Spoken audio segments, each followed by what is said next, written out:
Minasan, konnichiwa, and welcome back to our channel.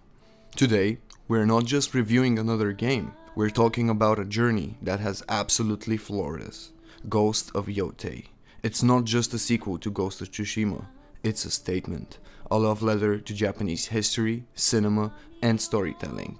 And after a dozen hours with it, I can confidently say this, it's a masterpiece. Now, I don't want to throw that word around lightly. I've played a lot of open world games, a lot of action adventures, and most of them either drown you in busy work or they lose their focus halfway through. Yotei doesn't. It's precise, emotional, and breathtaking in ways I wasn't even expecting.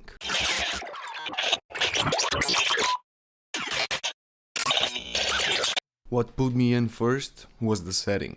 Tsushima was already stunning, but Mount Yotei and its surrounding wilderness, it feels alive in a completely different way. This is northern Japan. Harsh winters, endless forests, ruined hamlets where smoke still curls from burned roofs, and mountains so imposing they look like they're watching you. The protagonist, Atsu, is easily one of the most compelling characters Sucker Punch has ever written. She's not a samurai, not a lord, not a noble warrior bound by honor. She's a survivor, a mercenary with nothing left but vengeance and grit. And that perspective changes everything. You feel her vulnerability, her anger, and her resilience in every cutscene, every fight, every quiet moment of reflection. The revenge story itself might sound simple. Hunt down the 6 warlords responsible for her family's slaughter, but it's how the story is told that elevates it. Every lord is a mirror reflecting different aspects of war, power, and cruelty. And every duel feels like a chapter in Atsu's personal transformation. It's not just about vengeance, but about identity and survival. The pacing of these encounters is near perfect. Instead of being another checklist, go kill this boss, each confrontation is built up with atmosphere, some storytelling, and emotion. You can feel the tension of old Japanese cinema. The long stares before the first strikes, the silence in the snow before blood is spilled. It's an artistry of writing. Now, what is a game without the gameplay? Let's talk about the combat, because it's nothing short of brilliant. If you loved Ghost of Tsushima's precise duels, Yotei takes that foundation and elevates it. The new dual katanas, they're fast, fluid, and feel like an entirely new playstyle. Switching between the sharp precision of a single katana and the whirlwind aggression of dual blades makes every encounter feel fresh. Add in the heavier weapons like the Odachi or Kusarigama and you've got depth without being overwhelming. But what really stands out is how combat feels. Every clash of steel has weight. Parries, despite being time tests, feel like life or death exchanges. Dodges matter, positioning matters, and the game rewards skill without punishing newcomers too harshly. It's that rare balance where you feel both powerful and tested at the same time. Stealth has also been redefined. You can approach camps in multiple ways, using the environment, shadows, and sound to your advantage. Enemy AI is smarter this time too. Not perfect, but smart enough to keep you on your toes. And then there are the duels. Honestly, these are the moments where I sat back after a fight and just whispered to myself, wow. The camera angles, the tension, the music, it's as close a video game has ever come to capturing the spirit of classic samurai cinema. Let's talk about the Yotei Six. They are the core of Atsu's journey. These are the 6 that she must face, not just enemies to slay, but embodiments of different kinds of violence, betrayal, and power. Knowing their names adds weight because each one carries part of the world's corruption and part of her own past. Here are the 6 she hunts in whatever order the player chooses. The Snake. It's the first name on her list and the wound that has never been closed. The snake stands for betrayal and cunning, the kind of pain that attacks when you least expect it. We felt more tension watching the snake than almost any other moment in the game, because it's facing the first cut you didn't expect. The Oni, a figure of brutality and raw force. faces many hard choices in how to approach the Oni's region, because strength here doesn't just mean muscle, but cruelty that's part of the land. Clashing with the Oni feels primal. The Kitsune, myth, tricks, and shadows. This one weaves misdirection into every move. The Kitsune's territory, set up followers, they all whisper secrets.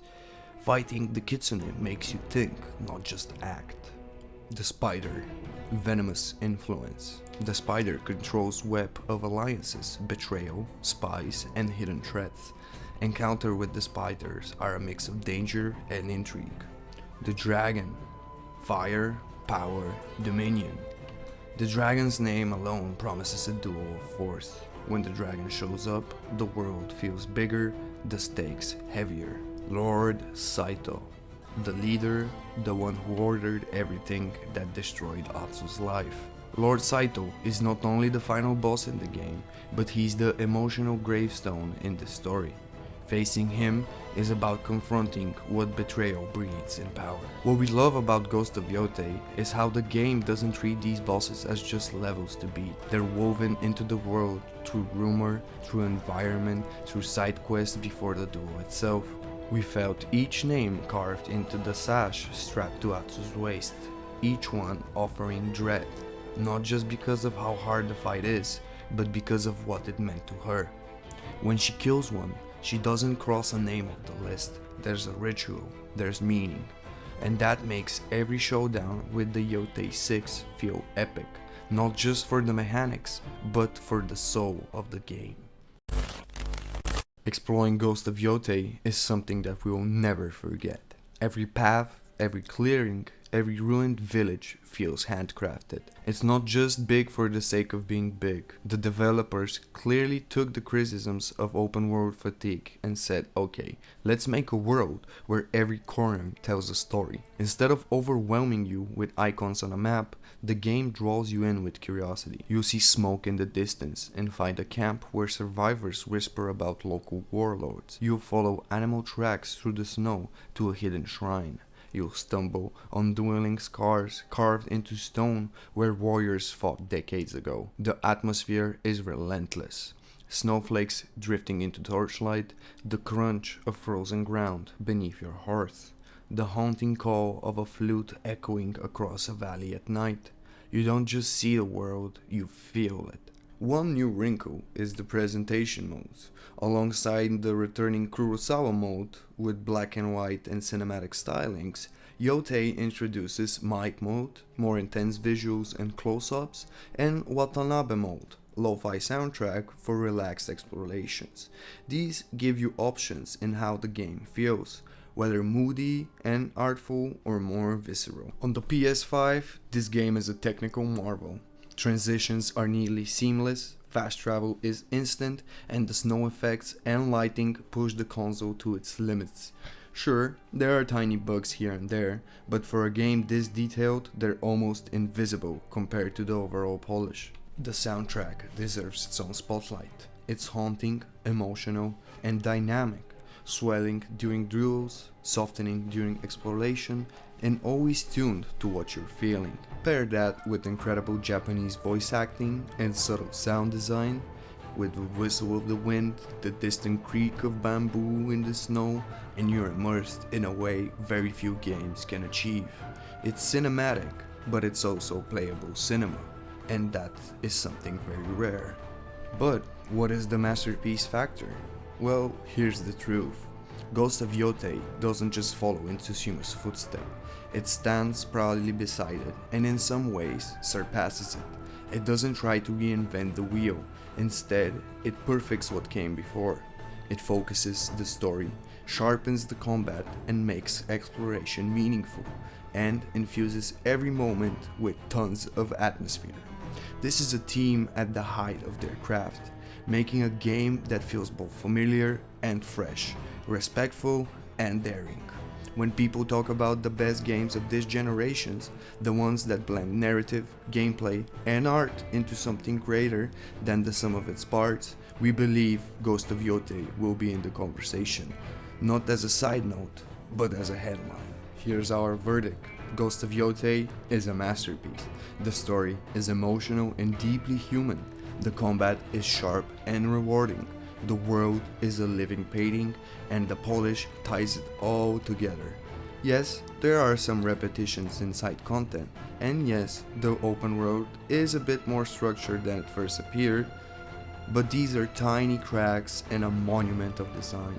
If you loved Ghost of Tsushima, this isn't just more of the same, it's better. If you're new to the series, Yotei is a perfect entry point. And if you love games that blur the line between art and entertainment, this is one you cannot miss. For us, it's not just one of the best games of 2025, it's one of the best games of the entire PS5 generation. And that's our review of Ghost of Yotei. We'd love to hear your thoughts. Have you played it yet? Does it feel like a worthy successor to Tsushima? Drop your experiences and impressions in the comments. And if you enjoyed this deep dive, don't forget to hit the like button, subscribe, and ring the bell for more in-depth reviews and impressions. Thank you for watching, and remember, vengeance may drive you, but beauty, honor, and storytelling are what make Ghosts of Yotei unforgettable.